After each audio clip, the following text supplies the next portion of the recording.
As night fell on the 6th of August 1915 across the Gallipoli Peninsula, thousands of battle-hardened but exhausted Allied troops quietly made their way through a mishmash of tortuous gullies and spurs to the north of the place they called Anzac. Their aim? To make one more assault to break the stalemate and bring an elusive victory in a campaign which had already seen horrendous losses. In this video, in partnership with the Gallipoli Association, using the latest technology, aerial and on-the-ground footage, and the words of those who were there, we'll cover the story of three legendary fights: the assaults on Lone Pine, the Nek and Chunuk Bair. In order to understand the fighting that was to take place, we first need to take a moment to understand the opening phase of the campaign and the terrain across which they were fighting. Back in April, the Allied Gallipoli landings had taken place across several beaches, with the British coming ashore in the area known as Helles and the men of the Australian and New Zealand Army Corps, better known as Anzacs, coming ashore just here, around the appropriately named Anzac Cove. The initial intention following that landing was to drive across the narrower part of the peninsula, isolating the southern half before joining up with the British and clearing the Dardanelles Straits for a naval force to pass through on their way to bombard Constantinople. But the Ottomans, of course, had a say in the matter. Fierce resistance had been met, and by the end of the month the British were hemmed in at Helles, and the Anzacs themselves were stuck in a precarious beachhead just 1 kilometre deep by 2 wide. Let's take a closer look. The Anzac sector itself is best identified by a series of ridges running across some incredibly difficult terrain. Close to the beachheads and secured on the opening day of the landings was Ridge 1, including the features of Ariburnu and Pluggy's Plateau. The Anzacs, though, had pushed further on, to the heights of Ridge 2, or Anzac Ridge, where the most bitter of fighting would take place. This ridge was home to a number of major features that were hotly contested, with opposing trenches just metres apart. Key amongst them, sat atop 400 Plateau, was Lone Pine, to which we'll return. 450 metres to its north was a position known as German Officers' Trench. Again moving north, we find a position named the Chessboard, which overlooks this vital patch of ground at the Nek.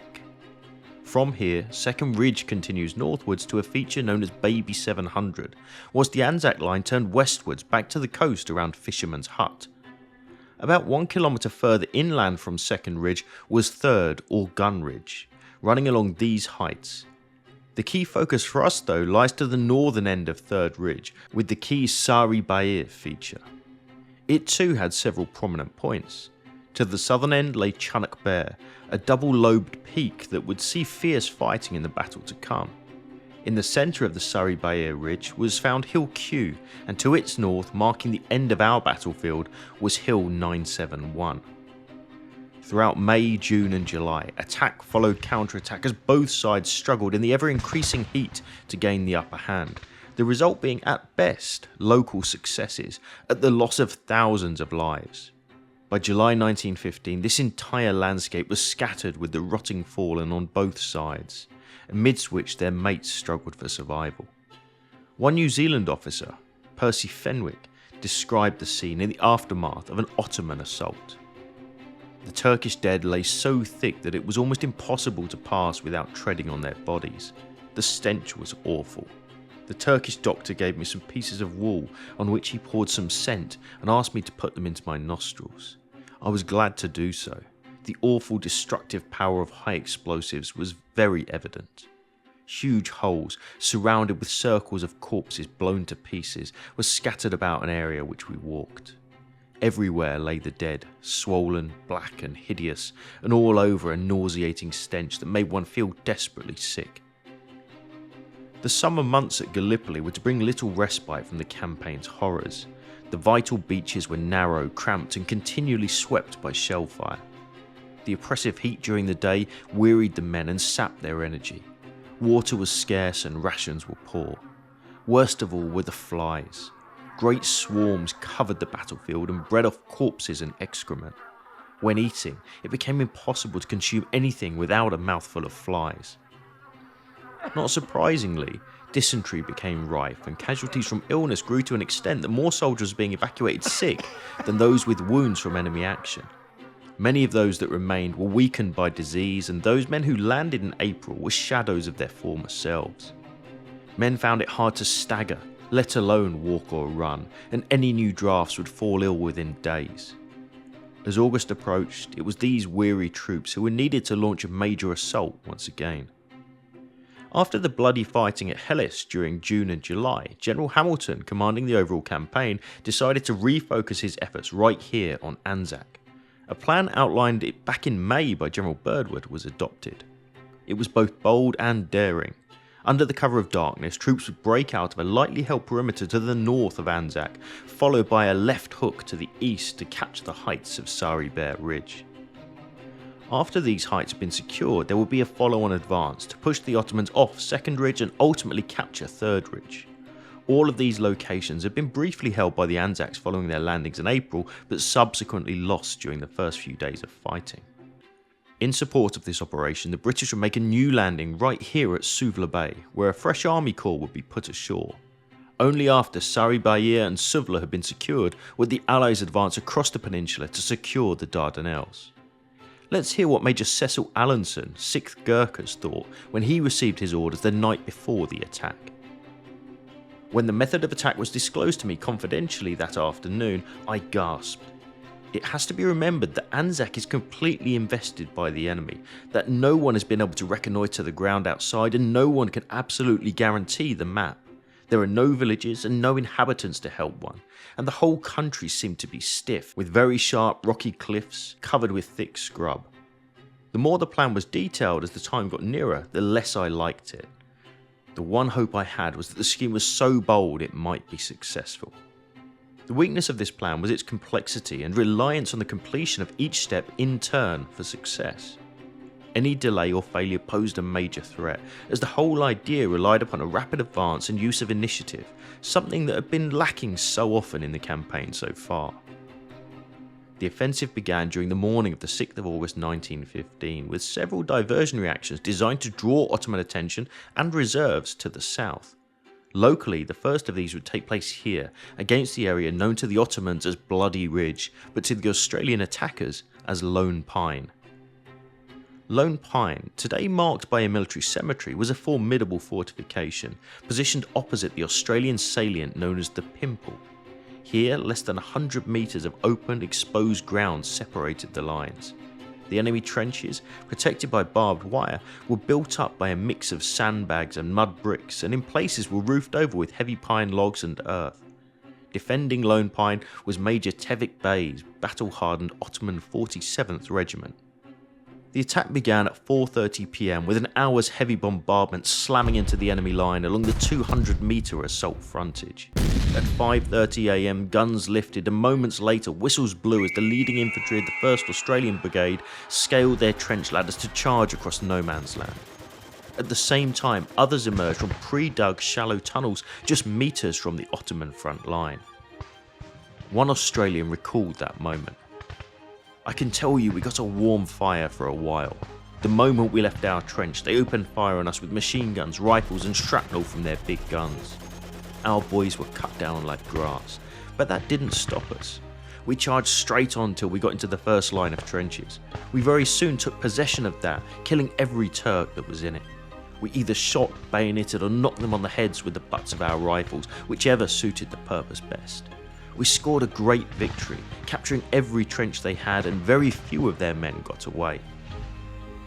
Due to the speed of the Australian assault, there were remarkably few casualties crossing no man's land. However, when they reached the Ottoman front line, they found the pine-logged covered trenches almost untouched by the bombardment.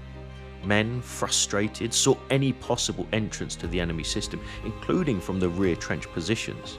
A brutal close-quarters fight developed in the semi-darkness as men fought their way through the labyrinth of trenches and tunnels with bayonet, entrenching tools and fists.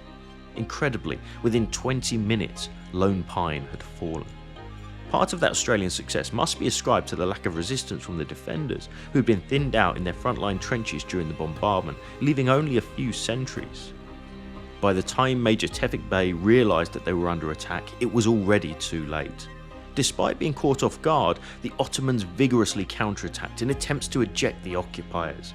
Over the next 48 hours, supported by the 15th Regiment, both sides duelled in one of the most severe bomb and bayonet battles ever to be witnessed on the peninsula. By the morning of the 8th of August, the worst of the fighting at Lone Pine had ended. Both sides were completely exhausted from 3 days and 4 nights of constant combat.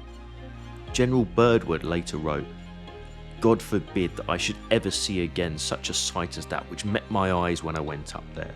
Turks and Australians piled 4 and 5 deep on one another." The Ottomans had suffered over 7,100 casualties, including both regimental commanders killed, whilst Australian losses amounted to almost 2,300. In an area about the size of a football pitch, the main cause of death or wounds was not, as usual, artillery, but hand-to-hand fighting with rifle, bayonet and bomb. All told, 7 Victoria Crosses were awarded to the Australians for gallantry at Lone Pine, the highest number for any single action in the nation's history. The legend of Lone Pine is remembered as a glorious but costly success of Australian arms. However, it had one unfortunate byproduct that would have tragic consequences later. The Lone Pine attack convinced the Ottomans that their southern flank was the focus of the main assault, and because of this they rushed the best part of 4 regiments into the area. It was these very same reserves that were sent so quickly to counter the developing New Zealand assault on Chunuk Bair. At the same time that Australian troops were fighting for their lives in the trenches of Lone Pine, their comrades in the Light Horse were waiting to launch their own assault on the Nek. Few events invoke the utter despair, futility and courage of war as this tragic charge, an event that's been immortalised in Peter Weir's 1981 Oscar-winning film Gallipoli. The Nek, seen here as it looks today, is a narrow bridge of land which stretches between Russell's Top and Baby 700, forming a perfect bottleneck. An Ottoman attack on this very ground in June 1915 resulted in a dreadful slaughter. Both sides had well-sighted machine guns and concentrated rows of trenches that made this position almost impregnable. The attack's objective was to capture the Ottoman trenches on the Nek and forward slopes of Baby 700. At the same time, the New Zealanders were expected to be descending from the newly captured heights of Chunuk Bair to neutralise all Ottoman resistance in the area. The attackers of the 3rd Australian Light Horse Brigade comprised the 8th, 9th and 10th Light Horse Regiments. They had landed in May 1915 as dismounted infantry, leaving their horses in Egypt. Supporting them were 2 British battalions and a Royal Engineers company. The attack here was set for 4:30 AM on the 7th of August and would follow a planned artillery bombardment. The attack frontage was just 80 metres wide, with the bottleneck restricting the 4 waves to just 150 men. Each wave would advance 2 minutes apart to the first line of enemy trenches, which were only 27 metres away. Unfortunately, it was clear on the morning of the assault that the preconditions for the attack had not been met.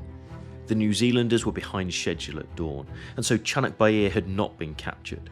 Consequently, Ottoman machine guns that flanked the Nek at key positions named German Officers' Trench and the Chessboard also remained in enemy hands.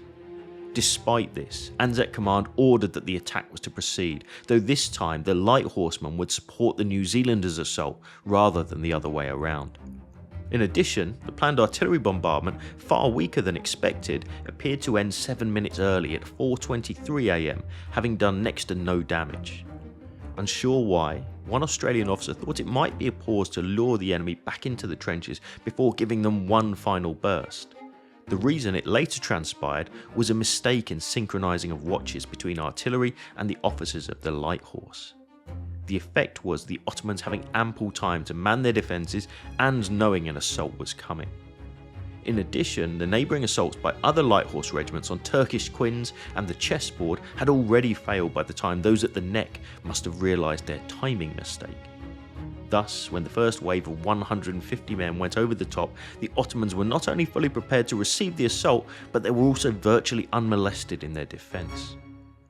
The first wave of light horsemen, led by their colonel, were immediately shot down by a devastating hail of rifle and machine gun fire. The second line of troops quickly followed, scrambling over the dead and wounded, and suffered the same fate. No one shirked their duty, but few made it even halfway. Despite the carnage and in the chaos of those moments, the Australian brigade major, believing that some of his men had reached the enemy trenches, ordered the remaining 2 waves to advance. Unsurprisingly, they too met a similar fate across this ground, later described by Australian official historian Charles Bean as a strip the size of 3 tennis courts, before the error was realised and the attack called off. The tragic losses suffered at the Nek were, contrary to popular belief, the result of poor Australian decision making and not that of the British command, upon whose shoulders the blame for the disaster is often placed. The 8th Light Horse suffered the highest casualties of that morning, losing 234 of its 300 men, and the 10th fared little better. For Australia, the Nek was a disaster on an epic scale, and has rightfully been condemned by history as not only a tragic, but also a futile attack. By 6:30 AM on the 7th of August, the attacks inside Anzac had come to an end.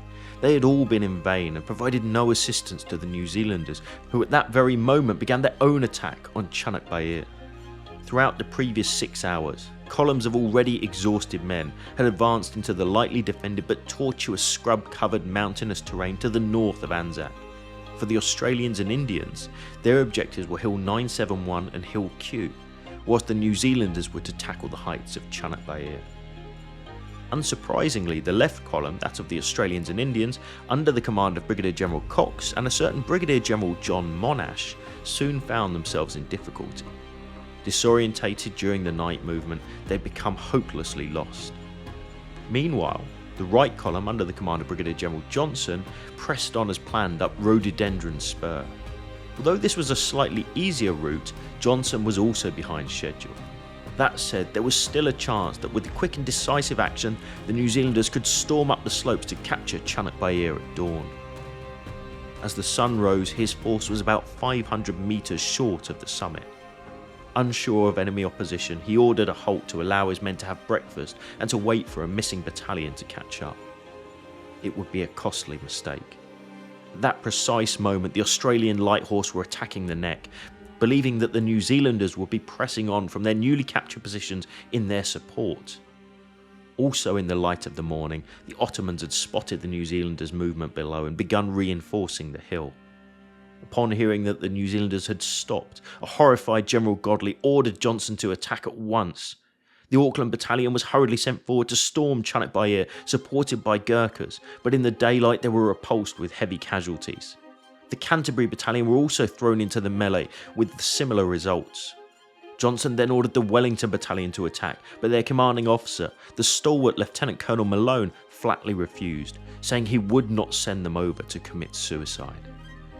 In the argument he said, "My men are not going over in daylight, they'll go over at night time and they'll take that hill." And so it was that at dawn on the 8th of August, Malone led his Wellington men up onto the summit of Chunuk Bair as promised and captured the hill. Desperate to retain that key position, the Ottomans, who had brought reinforcements into the area following the Lone Pine assault, now launched a series of ferocious counterattacks to regain Chunuk Bair. For the defenders, the open crest of the summit offered no protection, and to dig down into the rocky soil proved impossible under such an intense fire, and so taking heavy casualties, the New Zealanders, with 2 British battalions who were in support, were forced to pull back to the reverse slope. Relinquishing the crest allowed the Ottomans to use the now dead ground on the forward slope to edge their way forwards. Like this, the situation stayed, with both sides engaged in intense fighting as night fell over the battlefield. Back with the left column, at dawn on the 9th, the Australians and Indians were little closer to their objectives of Hill Q and Hill 971. To hold on at Chunuk Bair, Malone's force desperately needed their support. The day though brought little success. Units, overtired, lost, demoralised and lacking water, failed to reach any of their objectives except for one, Major Cecil Allinson's 6th Gurkhas. At 5 AM, after a pre-planned bombardment had lifted, he made a heroic assault on the hill. Following desperate hand-to-hand fighting, the Gurkhas gained the summit, but then tragically, a salvo of Allied shells slammed into their position. As quickly as the hill was captured, it was lost. With so many casualties and with no supporting units in sight, Allinson, also wounded, had no other option but to pull back from the crest to the reverse slopes from whence they'd come. For a brief moment he had glimpsed the prize of the Dardanelles, an objective that would remain out of Allied reach.